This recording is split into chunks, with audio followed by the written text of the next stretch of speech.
நான் doctor Melvin. Obesity உடற்பருமனுக்கு உண்மையிலே ஏதாவது நல்ல தீர்வு இருக்குதா? தயவு செஞ்சு சொல்லுங்கள் டாக்டர்னு கேட்காத ஆள் இல்லை. ஒல்லியாக இருக்கவங்க கூட நாங்கள் உடற்பருமனாக இருக்கோம் நினச்சிக்கிட்டு அதுக்கான தீர்வை தேடி அலையிறாங்க. எந்த மருத்துவத்தில் போனால் சரியாக இருக்கும், எந்த டயட் போனால் சரியாக இருக்கும் அப்படின்னு சொல்லி திரும்ப திரும்ப எல்லாமோ ட்ரை பண்ணிக்கிட்டே இருக்காங்க தொடர்ந்து வாழ்நாள் முழுக்க. ஒரு சிலர் தான் வந்து உண்மையிலே சக்ஸஸ் ஆகிறாங்க, மற்றவங்க எல்லாருமே ஃபெயில் வராங்க. ஏன் அப்படிங்கிற பெரிய கேள்வி இருக்கிறது. என்ன காரணம் அப்படின்னு சொன்னால், ரொம்ப பேனிக்காக, ரொம்ப ஸ்ட்ரெஸ்ஸாக, ரொம்ப ஆன்சைட்டியோடு அதை எடுத்துக்கிட்டு அதை அணுகிறது தான் பிரச்சனை. அதனால் உடனடியாக நமக்கு எப்படியாவது குறைச்சிடணும் அப்படிங்கிற ஒரு போராட்டத்தில் இருக்கிறாங்க. அது ஆபத்தானது. ரொம்ப கவனமாக, ரொம்ப பொறுமையாக, நிதானமாக செயல்படுத்த வேண்டிய விஷயம் அது. குறைஞ்சது ஒரு 1 இயர் ஒரு நல்ல டயட், ஒரு நல்ல மெடிக்கேஷன் தேவைப்படுமானால், உங்களோட ஒபிசிட்டி காரணம் ஏதாவது பிரச்சனை இருக்குது, உடல் பிரச்சனை இருக்குதுன்னு சொன்னால் அதுக்கான மெடிக்கேஷன் இதெல்லாம் சேர்ந்து தான் ஒர்க் அவுட் ஆகும். உங்களுடைய மினிமம் 1 இயர்.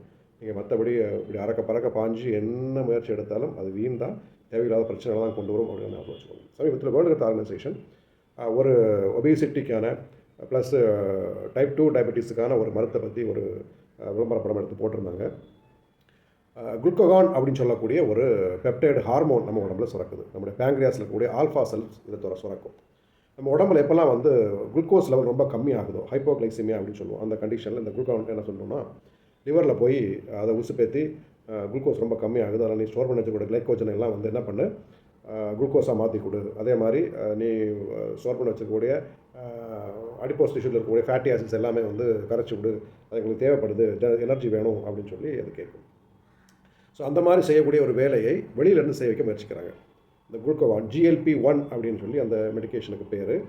இந்த குளுக்கோகானை, இந்த ஹார்மோனை வந்து ஆர்டிஃபிஷியலாக வெளியிலேருந்து நமக்கு ஒரு தெராப்பியாக கொடுக்குறாங்க. அப்படி எடுக்கிற போது நம்ம உடம்புல இருக்கக்கூடிய குளுக்கோஸ் லெவல், இப்போ நம்ம வந்து லிவரில் இருக்கக்கூடிய லிவர் ஸ்டோர் பண்ணி வச்சுருக்க கிளைக்கோஜனை உடச்சி அது குளுக்கோஸாக கொடுக்கும்போது இங்கே இன்சுலின் ஜாஸ்தியாகி குளுக்கோஸனுடைய அளவை கம்மிப்படுத்த உதவி செய்யும். ஃபேட்டி ஆசிட்ஸும் வந்து நம்ம உடம்புல கம்மியாகிறதுனால டயபெட்டிஸும் கண்ட்ரோல் ஆகும், ஃபேட்டும் கம்மியாகும். அப்படிங்கிறதுனால நம்முடைய எனர்ஜி சமநிலைப்படுத்தப்பட்டு பசியும் கம்மியாகும். அப்படிங்கிறதுனால நம்முடைய இன்டேக் குறையும். அப்படிங்கிறதுனால நமக்கு வந்து ஒபிசிட்டி சரியாகும் அப்படின்னு சொல்லப்பட்டிருக்கு. எப்போவுமே வந்து ஹார்மோன்ஸை வந்து நம்ம உடம்பு இயற்கையாக உற்பத்தி பண்ணதை தாண்டி நம்ம வந்து வெளியிலேருந்து ஆர்டிஃபிஷியலாக எடுக்கும்போது பலவிதமான பக்க விளைவுகளை ஏற்படுத்துகிறது. அதை பற்றி சொல்லியிருக்கிறது. நீங்கள் சைட் எஃபெக்ட்ஸை கவனித்து ஒரு மருத்துவர் அட்வைஸ் இல்லாமல் அதை எடுக்கக்கூடாது. ரொம்ப காஸ்ட்லி, தொடர்ந்து எடுக்க வேண்டியிருக்கும். அதனால் ரொம்ப கவனமாக இதை நீங்கள் செயல்படுத்த வேண்டி இருக்கிறது. இப்படி ஒரு முறைமை இருக்குது, உண்மைதான்.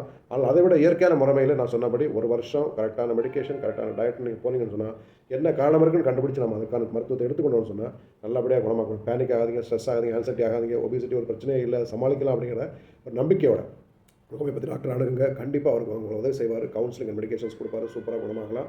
இப்படிப்பட்ட மருந்து ஒருவேளை நீங்கள் வந்து எங்கேயாவது பார்த்துட்டு ட்ரை பண்ணுறதா இருந்தால் கண்டிப்பாக ஒரு மருத்துவ ஆலோசனை எடுத்துக்கொள்ளாது அப்படின்னு ஞாபகம் வச்சுக்கோங்க.